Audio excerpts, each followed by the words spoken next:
Umeenda ukaa South Africa Johannesburg miezi 6. Ukakaa, nikajua kwamba mwanangu ameenda kubadilisha mazingira, hali ya hewa, amerudi akiwa mpya, amesahau kila kitu. Sasa mwisho siku nakuja kuambiwa kwamba umerudiana na Alimu. Huyo aliyosababisha wewe kutaka kujiua. Hivi wewe umewahi kukaa chini kutafakari mimi na mama yako au kwa familia yangu kwa uzima uko mzima walipata athari kiasi gani kukulea wewe? Kupelekwa shule msingi, chekechea, chuo mpaka unakuwa mkubwa. Lengo letu ilikuwa kwamba uje ukutane na wanaume ulie akuumize, alafu mwisho siku ujione kwamba hii dunia haifai, unajinyonga bila sisi kutufikiria. Leo hii huyo tena unarudiana naye. Hivi wewe jaribu kujenga picha, wewe ndio mimi, unge mwanangu. Vipi? Asante sana. Yaani wewe umejiwaje kama mimi nahitaji maji? Haya. Asante mama. Kwa hiyo wewe badala ufanye mambo mengine tena ukachukua maamuzi ya kurudiana huyo aliyosababisha ukataka kujinyonga.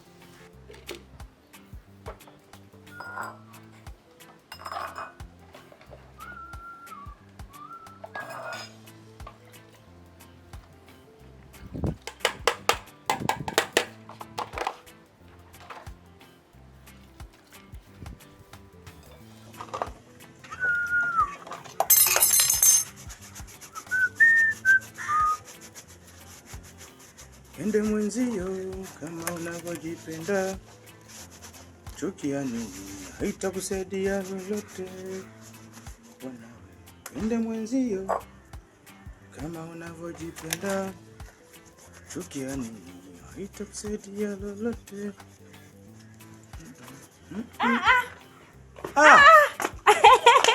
Mama ya nyumba huyo? Ba mjengo. Mimi hapa.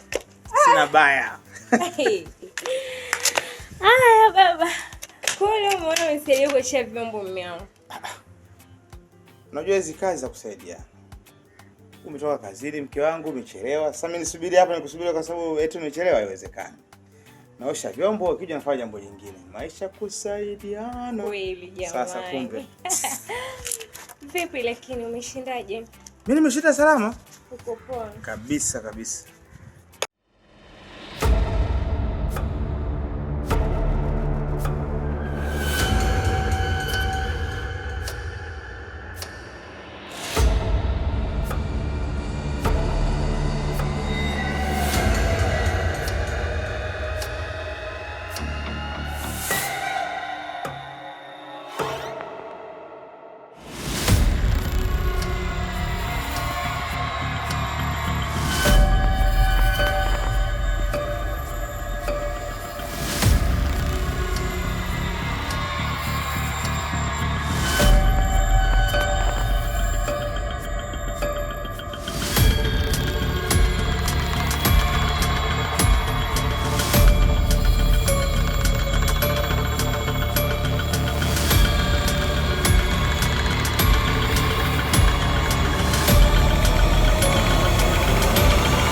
Simama.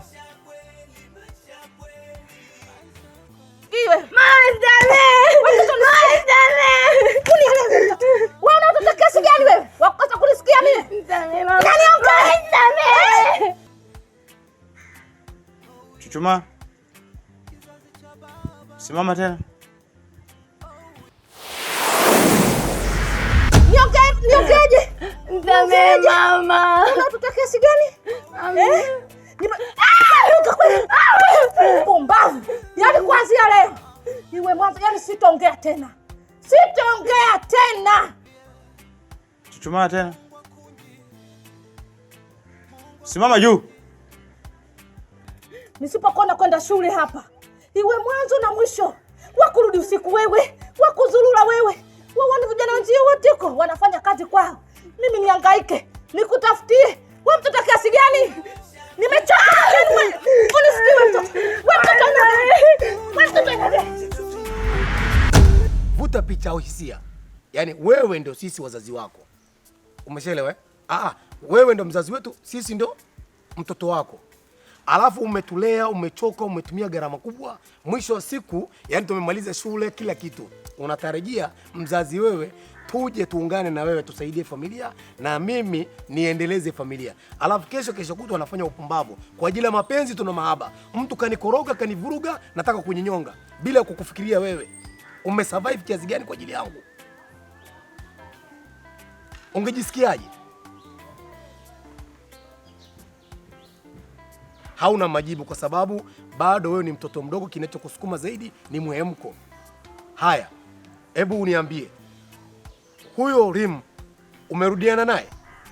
Hapana dad, sijarudiana naye. Una mpango wa kurudiana naye? No. Sina mpango.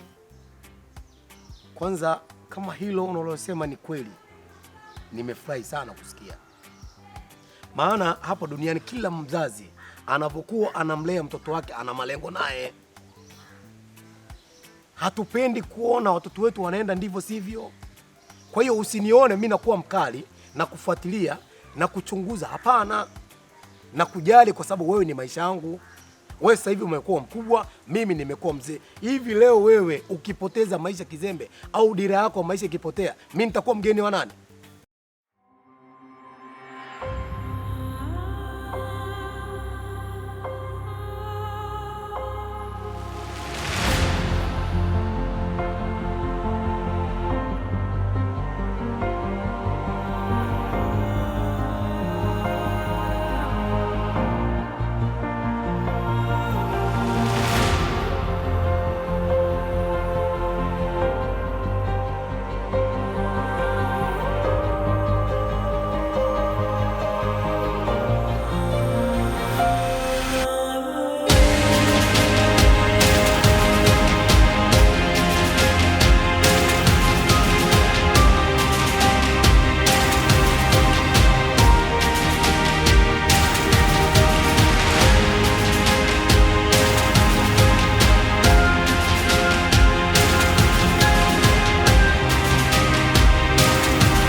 Safi za huko?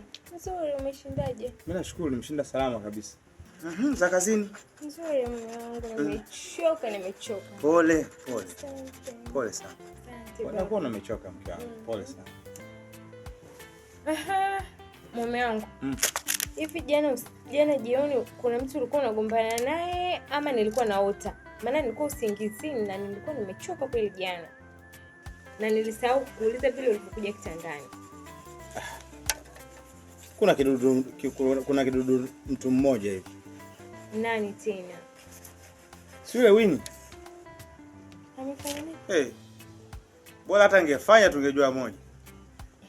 Yaani unajua yule mjomba, unajua embe ikiwa juu, ikiwa mbichi naliwa, ikiiva naliwa. Kwa hiyo mwenye chumvi atatumia kula ile embe au mwenye pilipili vile vile. Mume wangu sikuelewi. Una maana gani kumuita mtoto embe? Unaona zile chunusi zake zile? Ambazo zipo kama fenesi zile. Ndio unaona. Yeye mtoto sasa naona anashaanza kusiju kwa mkubwa, siju kwa mdogo, mimi hata sielewi. Hizo ndo zinamuongopea yule mtoto. Sasa zinamuongopea nini? Si ndo dalili za ukubwa hizo? Na ndio maana nikasema inawezekana analiwa. Mume wangu bwana, hebu acha mambo yako. Analiwaje sasa? Afu hiyo misemo yako ya kisamiati hiyo. Yaani umekuwa kama mzalamu mume wangu. Sina uwezo tena kwenda kuzaa mtoto nikamlea kikawa kama wewe hata siku moja. Na hata nikimpata mtoto mwingine hawezi akawa kama wewe. Kwa hiyo mwanangu, kama hichi unachosema ni kweli, na kuomba sana uniahidi haitajitokeza. I promise dad. Unaniahidi eh? Asante sana mwanangu. Nimefurahi kusikia hilo. Asante. Haiwezi kutokea tena dad. Sasa kutokana umeniambia hivyo, na kuruhusu kuanzia sasa hivi urudi nyumbani. Kweli dad? Kabisa mwanangu. Thank you. Karibu sana. Lakini subiri kwanza. Mbona umefurahi sana? Kwani hapo kuna mahabusu? Nimekuweka mahabusu? Mbona baada ya kusikia taarifa kurudi nyumbani umefurahi sana? Amna, nilikuwa nataka tu nimewamiss tu marafiki zangu. Ndio maana umefurahi kuondoka? Okay, sawa mwanangu. Mimi mwenyewe napenda sana uwe na uhuru, lakini hiyo uhuru uwe na mpaka, sawa? Sawa. Uniahidi hilo? I promise. Basi sawa. Basi nakuruhusu kajiandae. Sawa. Isiwe uhuru wa kutuletea matatizo sisi wazazi wako, sawa mama? Nakuaminia sana. Sawa. Basi pamoja. Sawa. Acha mimi niende ndani. Sawa. Nikapange nguo zangu jioni niende nyumbani. Basi sawa. Naamini utafanyia kazi maoni yangu. Aya. Basi sawa mama. Tunakimbia madeni, maisha kweli hatunape. Tupona wakija wageni, ama mgeni asing'ate. Kitu nilichojifunza kwenye maisha kweli, usiishi kwa kukariri. Upo mafuka la mataji lenginewe, ibadani upande wa pili. Nasikia siku hizi mapenzi yanamiliki ya distance. Unajua kwenye kuliwa kuna vitu vingi. Unaweza kuwa unacheza kwa wanaliwa. Unaona vizuri, ukabeti ukaliwa. Unaona vizuri? Na kila alianza kula, ujue aliliwa. Unamwisi mtoto vibaya. Siwezi kumwisi vibaya, yeye si mwanangu. Si mtoto wa dada, unamwisije vibaya. Ila kwa hiyo ukweli lazima nizungumze.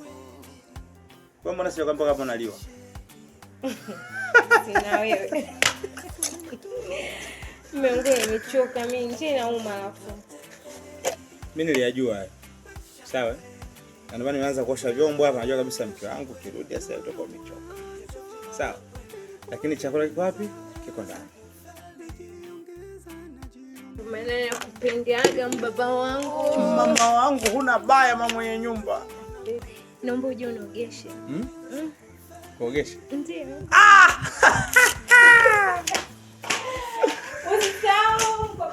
Na uingiza ndani kama kwa dadangu kuingiza ndani.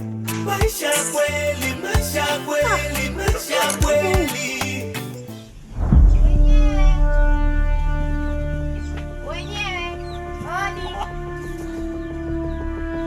Odi humu ndani.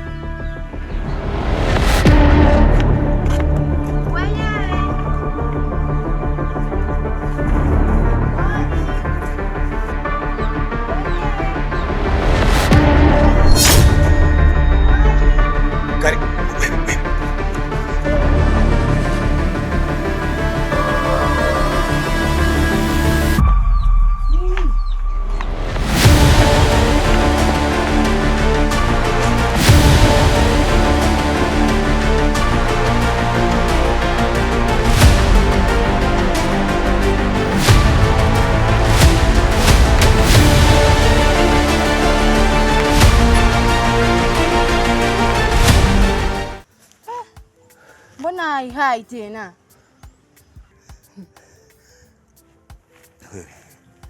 Kwa nini umekuja nyumbani bila taarifa? Wewe una matatizo gani lakini? Yaani umefanya bonge moja la kosa la jinai. Wewe unakuja nyumbani bila taarifa yoyote. Yaani mimi kuja kukuonea mpaka nikupe taarifa. Na kwanza umenipa namba, alafu unajua fika mimi sina simu. Nimechukua simu nimeenda kuomba, nimekupigia, alafu upokee. Unamaanisha nini? Haya sawa. Yaani tuachane nayo. Iko hivi. Unajua nini? Yaani kuna muda fanya vitu kwa kufikiria. Nimekutoa kule kwa sababu kuna kitu kimoja ambacho yani sitaji kwamba ufanye jambo kwa mtu ajue. Sawa? Kwa hiyo nakuomba wewe nisubirie hapa. Sawa, mimi nakuja. Sasa wewe unaenda wapi? Kule nyumbani kuna kitu nimesahau, nipe pale, nimeacha funguo, nimeacha na simu yangu. Nakuomba nipe dakika 2 tu, mimi narudi. Au niamini mimi? Mbona niacheje mimi hapa? Unajua hali yangu, unaniachaje hivi? Ndio maana nimekwambia nisubiri, mimi nakuja. Kwa hiyo nataka tufanye hapa, yani tukae hapa, sio kwamba kila mtu ajue, yani kwamba dunia nzima ijue kwamba mimi na yeye kuna kitu kinaendelea. Sio, umeelewa? Hebu nisubiri basi. Sawa. Nenda haraka wewe kurudi.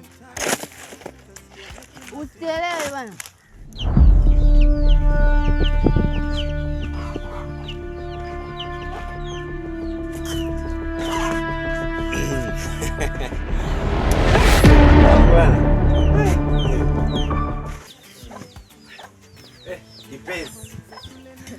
Vipi Mungu? Nimesikia hodi natoka huku, simuoni mtu. Umekutana na mtu hapa? Wapi? Huko nimesikia hodi yenyewe nakuja simkuti. Nimesikia hodi. Sasa hivi au? Sasa hivi hapa nimesikia hodi yenyewe natoka nani, kwani hujaonana na mtu? Hapana, mimi kwanza nakuja sasa hivi hapa. Vipi kwanza? Vipi jamaa? Haya natoka. Leo tutaoga. Vipi wewe kuku? Ameshataga? Sikuelewi mume wangu. Hamna, wewe kuku unajua kuku ni simuelewi.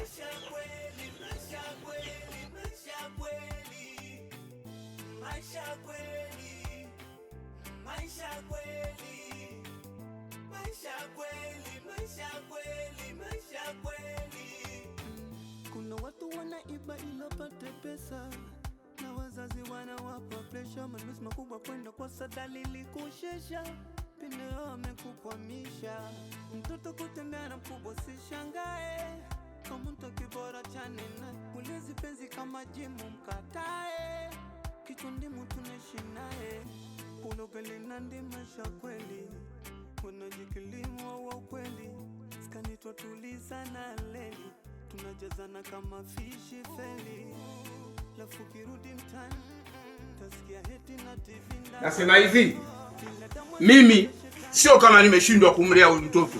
Mimi naweza sasa kumlea huyu mtoto. Nimekupa wewe kwa sababu wewe mama yake. Sasa nakwambiaje, kama ukimshindwa na kwenda serikalini na mchukua mwenyewe mwanangu namlea. Sishindwi ni kumlea mtoto. Mimi nimekuacha wewe mtoto sijamwacha. Mimi na